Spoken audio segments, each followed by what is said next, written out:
ഇനി നമുക്ക് നാരങ്ങ സ്റ്റോർ ചെയ്യുന്നതും അതുപോലെ തന്നെ നാരങ്ങ കൊണ്ട് നല്ല വെറൈറ്റി ആയിട്ടുള്ള ഒരു ഡ്രിങ്ക് നോക്കിയാലോ. നാരങ്ങ നമുക്ക് ജ്യൂസിനൊക്കെ തയ്യാറാക്കുന്നു. അടുത്തതായിട്ട് നമ്മുടെ നാരങ്ങ സ്റ്റോർ ചെയ്യാനുള്ള മെത്തേഡ് കാണിക്കാം കേട്ടോ. നമുക്കിതുപോലെ ഒരു ഗ്ലാസിന്റെ കണ്ടെയ്നറിലേക്ക് വെള്ളം എടുക്കാം. അതിനുശേഷം നമുക്ക് നമ്മുടെ നാരങ്ങ ഇതിലൊന്ന് ഇട്ട് സൂക്ഷിച്ചു കഴിഞ്ഞാൽ ഒരാഴ്ച വരെ നമ്മുടെ നാരങ്ങ ഫ്രഷ് ആയിട്ടിരിക്കും. പക്ഷേ നമ്മൾ 2 ദിവസം കൂടുമ്പോൾ ഇതിലെ വെള്ളം മാറ്റി കൊടുക്കണം. ചിലർ പറയാറുണ്ട് ഇതുപോലെ വെക്കുമ്പോൾ കേടായി പോവാറുണ്ടെന്ന്. പക്ഷെ അത് വെള്ളം മാറി കൊടുക്കാത്തതുകൊണ്ടാണ് ഇത് ചെയ്തിട്ട് ഫ്രിഡ്ജിൽ തന്നെ വെക്കണം കേട്ടോ. അടുത്ത മെത്തേഡ് നമ്മുടെ ന്യൂസ് പേപ്പറാണ്. ന്യൂസ് പേപ്പറിലേക്ക് ഇതുപോലെ ഒന്ന് പീസ് ചെയ്തതിന് ശേഷം നമ്മുടെ നാരങ്ങ നല്ലപോലെ ഒന്ന് പൊതിഞ്ഞ് സൂക്ഷിച്ചു കഴിഞ്ഞാൽ, ഇങ്ങനെ നമ്മൾ സൂക്ഷിക്കുന്നത് വാടാതെ 1 മാസം വരെയൊക്കെ എനിക്ക് ഫ്രിഡ്ജിൽ ഇരിക്കാറുണ്ട് കേട്ടോ. പക്ഷേ അതും ഈ പറഞ്ഞ പോലെ നമ്മൾ ആഴ്ച ഒരു ദിവസം ഇതിന്റെ പേപ്പർ ചേഞ്ച് ചെയ്ത് കൊടുക്കണേ. കാരണം അതിലെ ഈർപ്പം ആ പേപ്പറും എന്തായാലും പിടിച്ചിട്ടുണ്ടാവും. അപ്പോൾ അങ്ങനെ നമ്മൾ ആ പേപ്പർ മാറാതെ ഇരുന്ന് കഴിഞ്ഞാൽ കേടായി പോകും കേട്ടോ. ഞാൻ ഒരാഴ്ച കൂടുമ്പോൾ പേപ്പർ മാറി കൊടുക്കാറുണ്ട്. അപ്പം നല്ല ഫ്രഷ് ആയിട്ട് ഇരിക്കാറുണ്ട്. എന്നിട്ട് ഇതുപോലെ ഒരു നമ്മുടെ കണ്ടെയ്നറിലാക്കിയിട്ട് നമ്മുടെ ഫ്രിഡ്ജിൽ സൂക്ഷിച്ച് വെച്ച് കഴിഞ്ഞാൽ നല്ല ഫ്രഷ് ആയിട്ടിരിക്കും.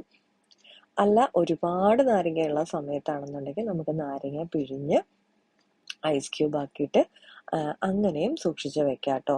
അത് പഞ്ചസാര ചേർത്ത് വെക്കണമെങ്കിൽ അങ്ങനെ വെക്കാം, അല്ല ഉപ്പ് ചേർത്ത് വെക്കണമെന്നുണ്ടെങ്കിൽ അങ്ങനെ വെക്കാം. വെറുതെ ഇത് രണ്ടും ഇല്ലാതെ ക്യൂബിലായിട്ട് വെക്കണം എന്നുണ്ടെങ്കിൽ അങ്ങനെ സ്റ്റോർ ചെയ്ത് വെക്കാം. അപ്പം നമുക്ക് നമ്മുടെ ആവശ്യത്തിനനുസരിച്ചിട്ട് ആ സമയത്ത് എടുത്താൽ മതിയല്ലോ.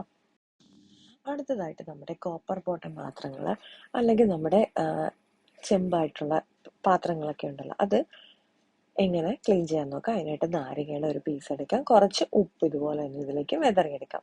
ഞാനിപ്പോൾ ഒരു ഡിഫറൻസ് കാണിക്കാൻ വേണ്ടിയിട്ടാണ് ഇതുപോലെ തന്നെ ടേപ്പ് ഒട്ടിച്ചു കൊടുത്തേക്കുന്നത്. ഇത് കണ്ടോ, ജസ്റ്റ് അപ്ലൈ ചെയ്ത് കൊടുക്കുമ്പോൾ തന്നെ ഇതിൻ്റെ ആ അഴുക്കെല്ലാം പോയി നല്ല ക്ലിയറായി വരും കേട്ടോ. അപ്പോൾ ഇതുപോലെ നല്ലപോലെ ഒന്ന് അപ്ലൈ ചെയ്ത് കൊടുത്തിട്ട് നമുക്ക് വാഷ് ചെയ്ത് എടുത്താൽ മാത്രം മതിയേ.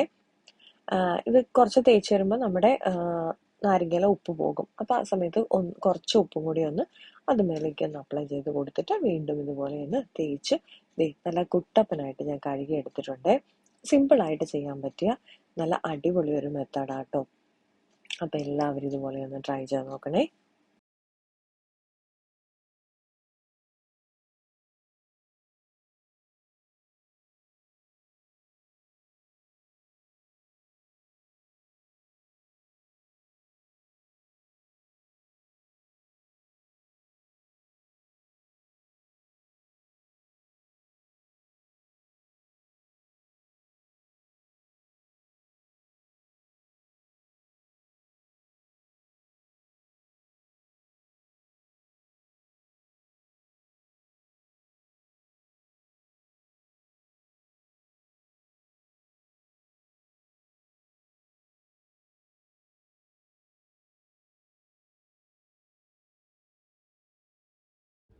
ഇന്നത്തെ വീഡിയോ ലൈക്ക് ചെയ്യാനും ഷെയർ ചെയ്യാനും കമൻറ്റ് ചെയ്യാനും മറക്കല്ലേ. വീണ്ടും അടുത്ത വീഡിയോ ആയിട്ട് കാണാം കേട്ടോ.